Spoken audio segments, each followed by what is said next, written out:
apakah Zhou dan Wang Lin akan bertemu kembali?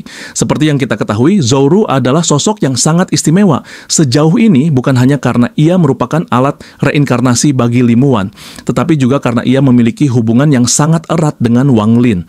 Namun banyak yang tidak tahu bahwa Zhou sendiri lahir dari obsesi mendalam Wang Lin terhadap Limuan. Karena untuk menghidupkan kembali Limuan, Wang Lin memasukkan Nascent Soul-nya ke dalam rahim seorang wanita biasa yang kemudian melahirkan Zhou sebagai wujud istimewa yang dapat menampung jiwa Limuan. Namun saat kebangkitan Limuan benar-benar tiba, ia justru menolak untuk mengambil alih tubuh Zhou karena tidak tega mengorbankan anak yang tak berdosa. Akhirnya ia memilih untuk tidak hidup kembali. Wang Lin yang sangat terpukul, tapi tidak melampiaskan kesedihannya kepada Zhou. Sebaliknya, ia menghapus seluruh ingatan Zhou tentang Limuan agar gadis itu bisa tetap tumbuh bahagia.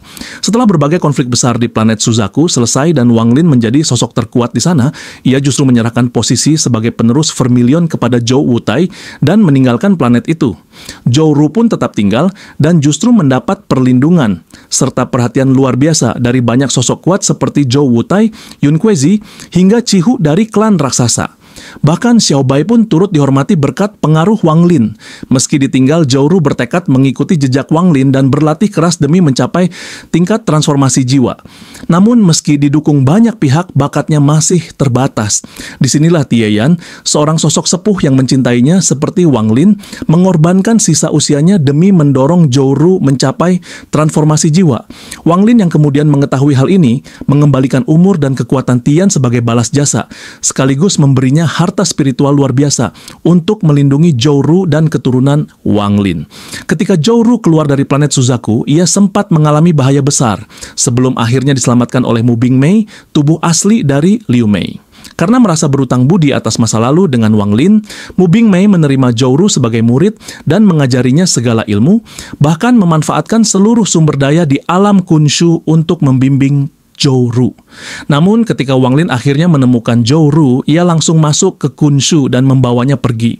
Mu Bingmei tidak menahan, hanya berpesan agar Zhou terus tekun berlatih dan menghadiahkannya sebuah hiasan rambut giok yang merupakan pusaka leluhur Kunshu. Zhou pun dibawa ke alam abadi baru dan hidup damai bersama Wang Lin di sana. Meski setelah itu Zhou jarang tampil di cerita, diketahui bahwa ia terus berkembang dalam diam hingga akhirnya bereinkarnasi di benua Xiangang sebagai manusia biasa. Di kehidupan barunya, ia hidup tenang bersama orang tuanya dan Xiao Bai tanpa kenangan masa lalu, yaitu sebuah akhir yang damai dan bahagia baginya.